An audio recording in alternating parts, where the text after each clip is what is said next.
반갑습니다. 스케치TV입니다. 오늘은 조금 멀리 그리고 높은 산으로 한번 와봤는데요. 우선의 힘도 따라서 차가 들어갈 수 있는 곳까지 가보도록 하겠습니다.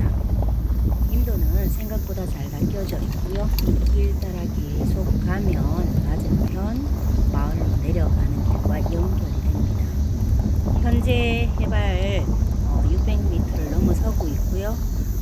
저희들은 700이나 800분 사이쯤에서 차를 세워두고 산으로 한번 들어가 볼 예정입니다. 차를 주차했고요.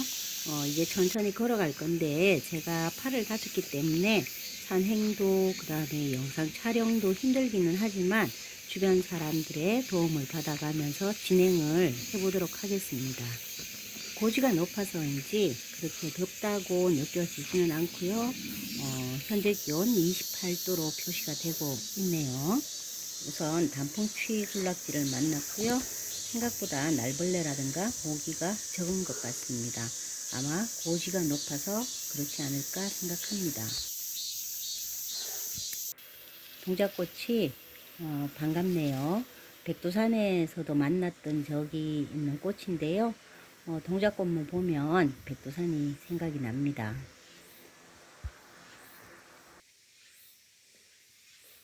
동작꽃 바로 아래에 진삼도 꽃을 피우고 있네요. 진삼이 생각보다 많네요. 곰치도 꽃을 높다랗게 피우고 있고요. 곰치와 함께 성마들이 자라고 있습니다. 우리나라에서 자생하는 성마의 종류는 좀 다양하죠. 눈개성마도 있고요. 눈빛성마, 새잎성마, 또 나제성마나 촛대성마, 개성마와 같은 종류들이 있습니다. 진삼도 꽃을 피우고 있는데요. 여름철에는 가능하면 뿌리 식물들은 건들지 않는 것이 좋겠죠.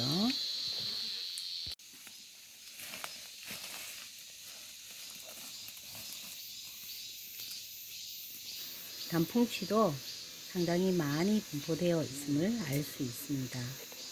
저는 봄에 단풍치를 보면 채취를 해서 쌈으로 먹기도 하고요.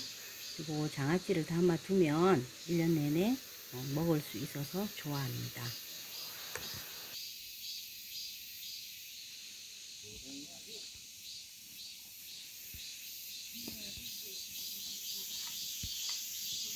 단풍치의 일부는 꽃이 피어 있는 모습을 볼 수 있습니다. 숲이 많이 우거져 있음에도 불구하고 날벌레나 모기 같은 것들이 좀 덜한 것 같습니다. 단풍치, 곰치, 승마, 진삼, 그 외에도 여러 가지 약초들이 자라고 있는 모습입니다.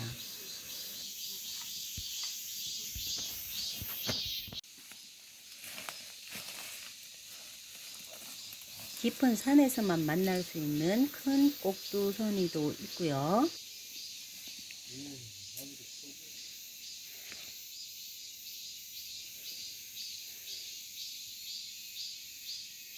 단풍치는 산 전체에 퍼져 있는 모습을 볼 수가 있습니다. 세력이 그렇게 크지 않지만 더덕들도 자라고 있고요. 양치식물들과 함께 박새도 숲을 차지하고 있는 모습입니다. 작은 계곡들이 곳곳에 있어서 숲은 전체적으로 숲도가 높고요. 땅 또한 질퍽한 곳이 많습니다. 분위기가 아주 좋은데요. 팔이 불편해서 깊숙이 들어가지 못하는 것이 아쉽습니다. 여기도 연화삼이라고 부르는 진삼과 큰 참나물이 보이는데요. 진삼은 사포닌 함량도 높고 산삼과 향도 비슷해서 많이 찾는 약초이죠. 진삼과 참나물은 구분이 매우 어려운데요. 진삼은 잎끝이 참나물보다도 덜 뾰족하고요. 그리고 줄기가 연두색인 반면에 참나물은 잎끝이 더 뾰족하고 줄기는 붉은 빛깔을 띠는 것이 조금 다르다고 할 수 있겠습니다.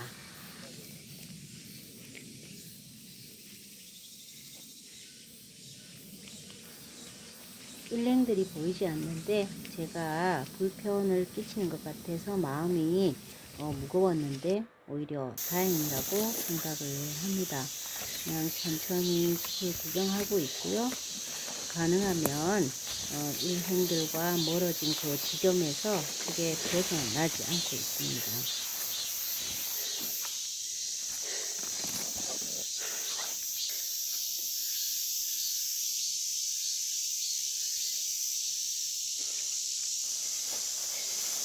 이렇게 좋은 숲에 와서 구경을 마음껏 하지 못하는 것이 조금 속상하기는 하지만 팔이 나을 때까지는 조심을 해야 되기 때문에 굉장히 천천히 움직이고 있습니다. 고사리는 전 세계적으로 식용을 하고 있는데요. 한국에는 360여 종의 고사리가 자생을 하고 있고 그 중에 80%는 제주도에서 자라고 있다고 합니다. 저는 이 고사리만 보면 백이와 숙제가 생각이 나는데요. 상나라가 멸망한 후에 수양산에 들어가서 고사리를 캐어 먹다가 죽은 일화가 유명하기 때문입니다.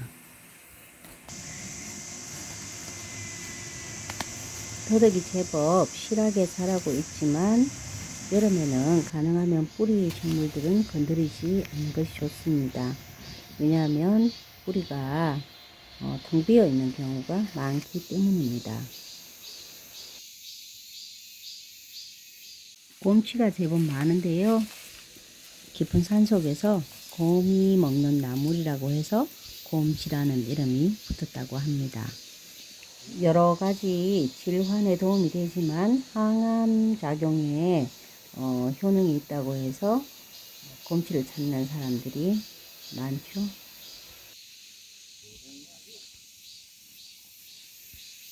말굽버섯이 부패되어 떨어져 있는데요. 말굽버섯은 나무의 영양분을 흡수해서 성장하기 때문에 반드시 살아있는 나무에서 성장하는 것을 채취해야 하는데 죽어있는 나무에서 발견되는 말굽버섯은 균에 감염이 되어 있을 수 있기 때문입니다. 병풀꽃이라고도 부르는 검전초는 습기가 어느 정도 유지되는 곳에서 자라는데 뇨로나 담낭, 신장, 방광 등에 생기는 결석을 녹여주는 약초로 유명합니다. 이 검전초는 높은 산이든 낮은 산이든 크게 가리지 않는 것 같고요. 습기가 어느 정도 유지되면 흔하게 발견할 수 있기 때문에 상비약으로 구해두시면 좋을 것 같습니다. 귀해진 속새 군락지를 만나네요. 속새 역시 습기를 매우 좋아하는 식물입니다. 속새에는 인체에 꼭 필요한 규소가 많이 들어있는데요. 규소가 많은 식물은 속새 외에도 쇠뜨기가 있다고 합니다. 목적이라는 약명으로 쓰이는 속새는 간을 보하고요. 눈을 밝게 해주는 약초로 유명합니다. 노화가 진행되면서 눈의 혈관이 손상이 되면 시력이 떨어지고 우연막이 생기는데 속새를 꾸준히 복용하면 효과가 있다고 전하는 식물입니다. 또 고사리밭을 만납니다. 고사리는 전 세계적으로 섭취해오는 식물인데 고사리가 모습한 숲은 꼭 중생대에 들어선 느낌이 들어서 등골이 가끔은 오싹하기도 합니다. 이제 조금씩 하산할 준비를 하는 것 같습니다.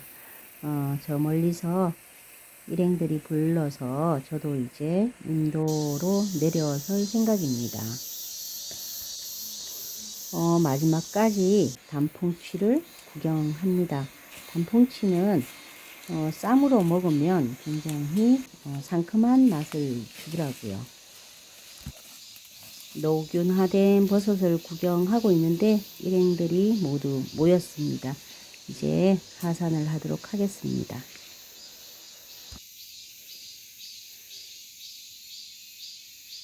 주차해둔 곳과 하산한 지점이 달라서 한 사람만 차를 가지러 올라갔고요. 저희들은 인도에서 자라는 뚝가를 구경하며 차를 기다리고 있습니다. 감사합니다. 스케치TV였습니다.